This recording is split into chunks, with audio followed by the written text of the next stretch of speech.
I'm so sorry that happened to you. Let's talk more about, you said it's really impacted your family. So I know it's divided your family on a wide level, but it also has affected your immediate family, your younger daughter. Yes. Because of your speaking out against R. Kelly? Is that that you think the cause of her bullying is? Talk to me about that. Yes. Actually, my daughter been going to this school for approximately maybe a year and a half, almost 2 years. And, I would tell her, don't tell people, who you can to and things of that nature. It's not a bragging right. This is not nothing you try to get points off of. You go to school to get an education and you mind your business and you stay to yourself.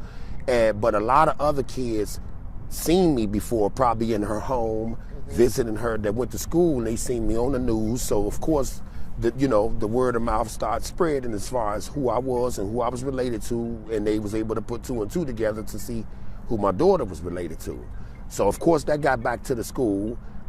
It got back to the principal, the teachers, her peers, and things of that nature. And they was treating her different. Only thing that I can think of is, I don't know if it's something that my brother may have done, or it's something that happened in the media that whether they was angry at him and took it out on my daughter, or they was angry at me for speaking out because they're a fan. So she was bullied, you said? She was bullied by several kids. I mean, they told her, a couple of kids told her that her daddy, me, I was the molester. I was the guy in the videotape. A lot of things went back and stand back to 2008 and things that they heard and probably their parents talking about. And my daughter just stood up and said, my father is not a molester. He's not. He's a good person. She just stood up for me and spoke the truth. Let's be clear about this. On the record, you were not the man in that video. I was not the man in that video. Not at all. And then did you take your concerns about bullying of your daughter to the school officials? Yes, I did. What happened with that? I took that, me and her mom, Tierra Jones, we actually took that to the school, and we let them know, like, hey, we need to sit down with these other kids' parents and do it right, and have y'all as the mediator so they can know what's going on with their kids and how they behave in that school. And how was that? That never happened. Never happened. That meeting never happened. And instead, you say false allegations or accusations were made about your daughter wanting to, quote, shoot up the school, right? Right. Before that, like the same kids who had been bullying her and they was never reprimanded, nothing never happened behind that. These are the same kids that they did a prank on social media saying that my daughter was going to shoot the school up. And then the guy, after he's seen all the investigations from the police and different things of that nature, and they shut the school down, I guess he felt bad. So he went back on social media, on Snapchat, and he said that Kira didn't have anything to do with this. And they still went forward with suspending her.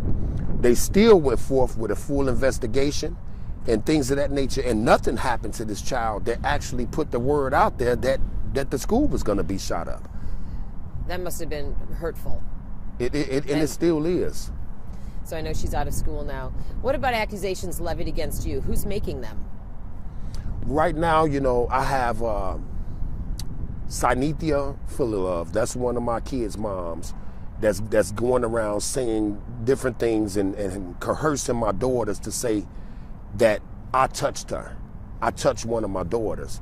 And it hurt me to the core, because everybody that know me know that God know that I'm not like that. And I would take a lie detector test standing by my mama's grave. And what show are you going on to try to mend fences? The name of it again, I don't know it.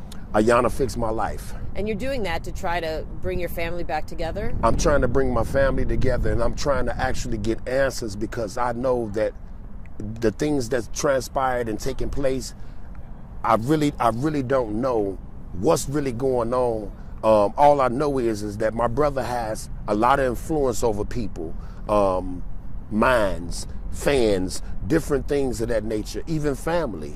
He's being evicted from his studio on Justine. The city today found, inspectors found there was proof people were living there, which is against code. Someone took out a hard drive early this morning. What is going on? I mean, you haven't talked to him, but what are your thoughts on that, first of all, that it seems now some action is being taken, even if there are no victims yet we know of that have come forward?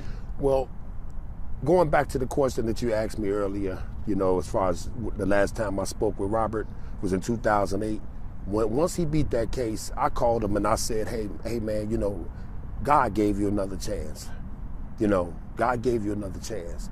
And his arrogance and people not believing different things that he's accused of, said, God didn't give me another chance. I gave me another chance. My money gave me another chance. Those are the words that he said to me.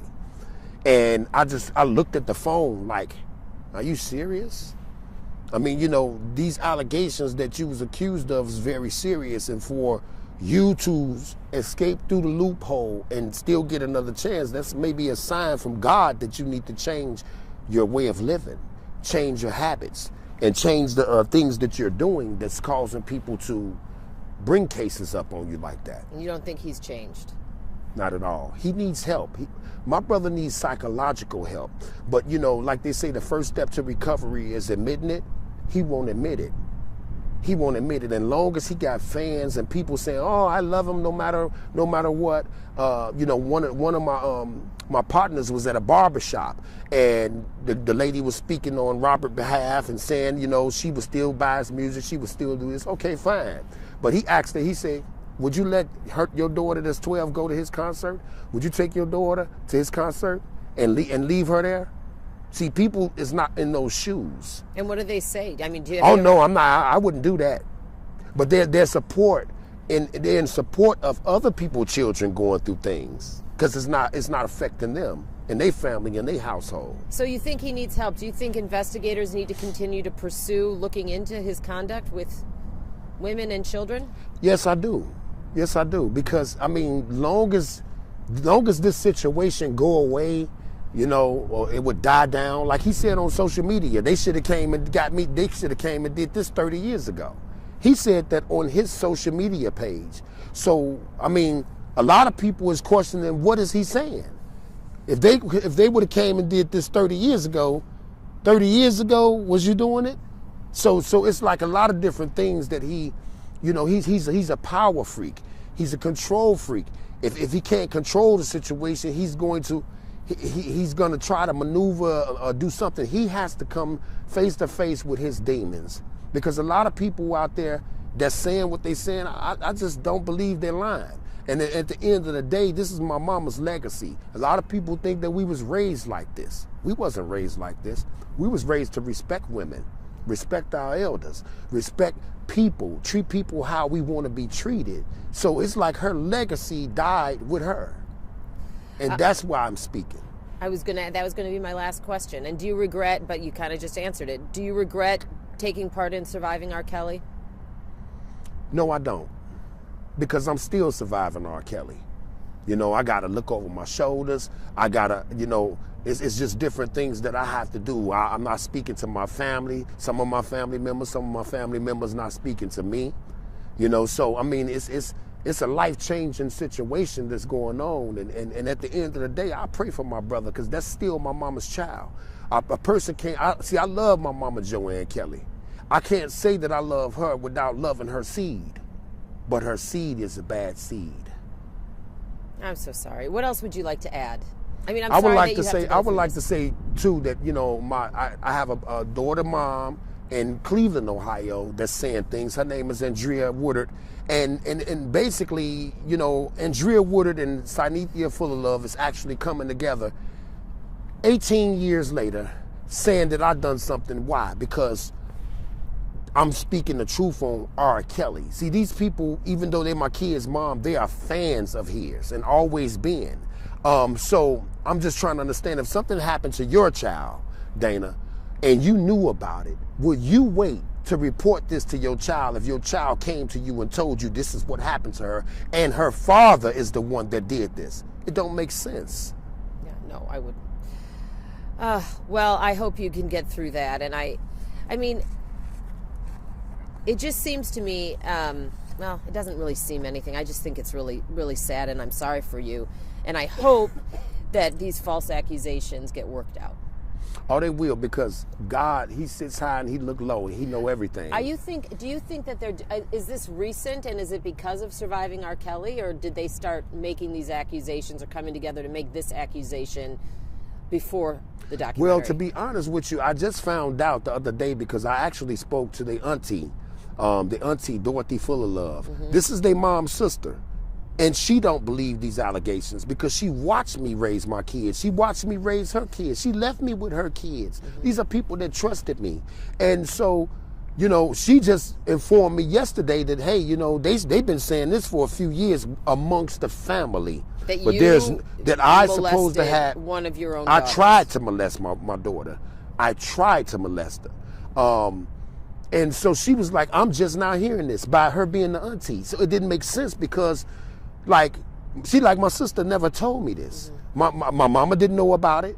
So now it's like they've been saying it amongst each other, and then now since the Surviving R. Kelly thing came out, this is what they're trying to put out there. And I just want to ask you again, because that's a serious allegation, but you're saying no, there's no way that happened. There's no way. I have raised other people's kids that's not mine. Daughters, sons. You never did anything inappropriate. Never did anything inappropriate. Okay. I didn't even let my daughters, you know how little girls are coming, you know, I'm daddy. Mm-hmm. They'll come and they'll try to sit on your lap. No, you don't sit on my lap. You sit right here. Mm-hmm. That's just me. That's how I was raised, especially knowing what happened to me as a child. Mm-hmm. I would never put nobody else's child through that same agony and pain, especially mine.